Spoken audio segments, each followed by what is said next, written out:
Ladies and gentlemen, good afternoon. Let me introduce myself. My name is Patricio Palacios. I'm the Minister of the Embassy of Ecuador to the Russian Federation. Today we are going to focus on a very emblematic product of my country, the toquilla hat, sombrero de paja toquilla in Spanish. Before beginning my exposition, I would like to express my appreciation on behalf of my embassy to the All-Russian State Library for Foreign Literature, Margarita Rudomino, who has had this fantastic initiative in order to bring to all of you some parts of our culture and some emblematic topics in order to get you to be more familiar with our continent and in that case with my country, Ecuador. First of all, we are going to focus on the origins of the paja toquilla. The scientific name of the palm species, commonly referred as toquilla straw, is the Carludovica palmata. This is the scientific name in Latin. This is a plant native to Ecuador with a long stem up to 2 meters high, with its wide fan-shaped leaves, which are harvested at 3 years old.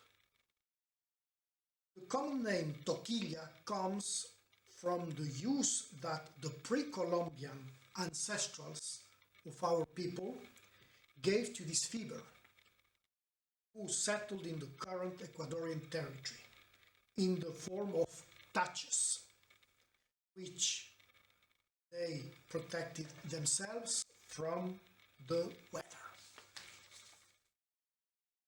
After that, the toquilla hat has been processed and it has been fabricated in the central coastal area of Ecuador, in the Manabí province on the Pacific side of our country.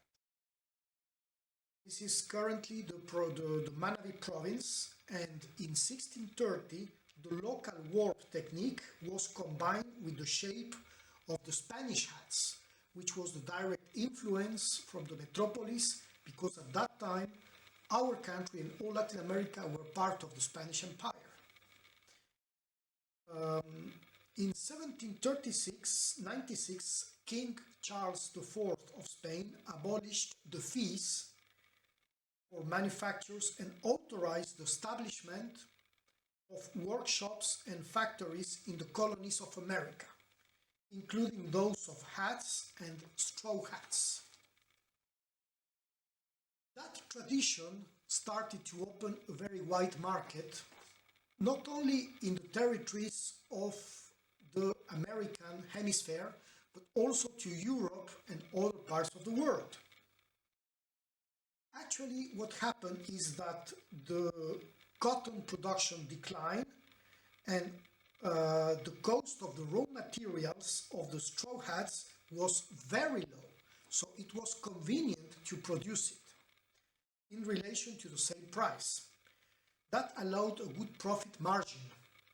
It was so that toquilla straw hats were consolidated in Europe as a substitute for cloth hats. The export booming production of the hats was actually all along the 19th century, and in the Paris exhibition of 1855 the hat was for the first time introduced and presented to the public, and it became famous. In 1865 it was a record production of straw hats in our country, and around 500,000 hats were exported from the seaport of Guayaquil all over the world at that time. But actually, at the end of the 19th century and in the beginning of the 20th century, when the Panama Canal has been built, the straw hat, the toquilla hat, became popular because all the workers use it in order to protect them from the very strong sun and harsh work conditions in Panama at that time.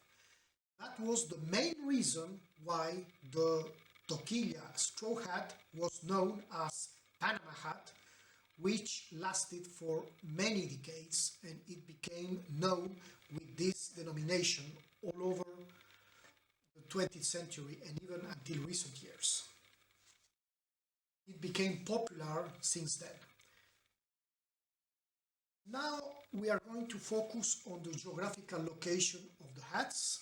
So, as we say in the beginning, the Manabí province in the coastal region is the main source of production, but also in the southern part of Ecuador, what we call in Spanish el Austro Ecuatoriano, the region of Cuenca and Azogues in the southern part, also produces toquilla hats, which are very famous as well.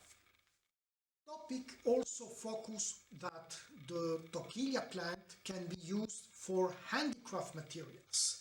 So the fiber could be converted into art, which became very famous as well as part of our handicrafts.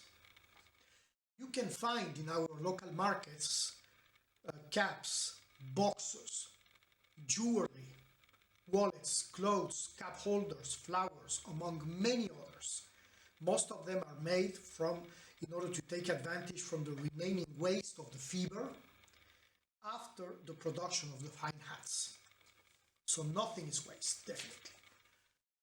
Finally, in order to give you very recent information, which is very important, we shall mention that on the 5th of December 2012, the United Nations Organization for Education, Science and Culture, called UNESCO, included the fiber of the traditional Ecuadorian toquilla hat to the representative list of the intangible cultural heritage of mankind. So that became, this is a source of pride for us because the toquilla hat became most well known and UNESCO accepted into its heritage.